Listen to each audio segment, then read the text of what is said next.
23 मार्च को अशोकनगर में योग गुरु डॉक्टर पवन सिंघल का निधन हो गया था। वह बीते 6 वर्ष और 15 दिन से बिना रुके लगातार अशोकनगर के तुलसी में योग कक्षा का संचालन कर रहे थे। ऑफलाइन एवं ऑनलाइन माध्यम से वह योगियों को जोड़े रहते थे और प्रतिदिन योग, प्राणायाम, सूर्य नमस्कार एवं दूसरी चीज़ें कराते रहते थे। 23 तारीख को उनकी मृत्यु अचानक इस योग कक्षा के कुछ देर पहले ही हो गई थी, इसलिए इस दिन ये बंद रही। मगर उनके योग साधकों और कक्षा में जुटने वाले लोगों ने उनकी मृत्यु के बाद ये तय किया था कि ये कक्षा निरंतर जारी रहेगी और उनकी मृत्यु के दूसरे दिन सभी लोग सामूहिक रूप से तुलसी सरोवर पार्क पहुंचे हैं और आज सुबह से नियत समय पर इस योग कक्षा का प्रारंभ शुरू कर दिया है।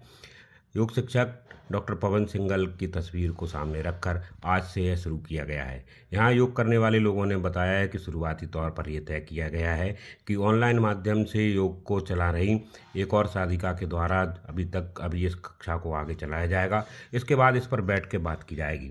यहाँ लोग जो मौजूद थे उन्होंने 2 मिनट का मौन श्रद्धांजलि भी डॉक्टर पवन सिंघल के लिए दिए। सुबह पार्क में आने वाले सभी तरह के लोगों ने आज इसमें भाग लिया। साथ ही इनसे जुड़े लोगों का कहना है कि ये कक्षा जो पिछले 6 वर्ष से निरंतर जारी थी उसको आगे भी कंटिन्यू किया जाएगा। इसको लेकर भी विचार विमर्श किया जा रहा है।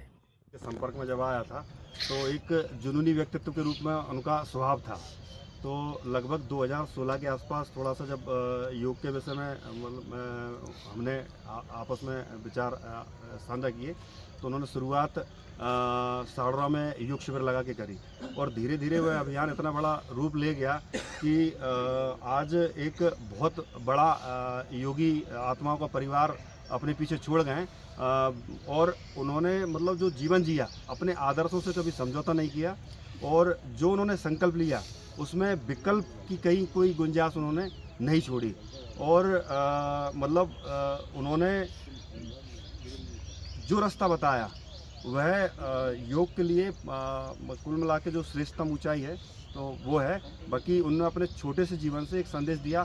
महान आत्माओं की हो सकता है कि मैं एक भाव है कि जहाँ भी दिव्य लोक होगा वहाँ भी आवश्यकता तो ऐसी दिव्य आत्माएँ वहाँ हैं। बाकी उनका आशीष सदैव हम लोगों के साथ है, ये हमें पूर्ण विश्वास है। योग करके ही हम पूरा कर सकते हैं, दे सकते हैं उनका सपना पूरा कर सकते हैं। हम नित्य योग करें। गुरुजी की जो इच्छाएं थी जीवन की कि योग कभी भी किसी भी परिस्थिति में नहीं रोकना चाहिए, तो उसी का अनुसरण सभी लोगों ने किया है कि योग को किसी भी स्थिति में नहीं रोकना है।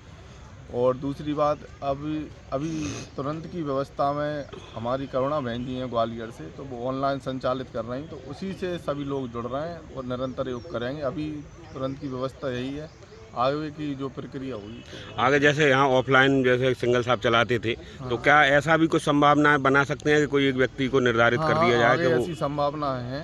जो भी कोई एक इसमें से योग परिवार में से कोई एक ऐसा है कि गुरुजी की जगह तो कोई नहीं ले सकता, लेकिन उनके स्थान पर वो योग कराता रहेगा।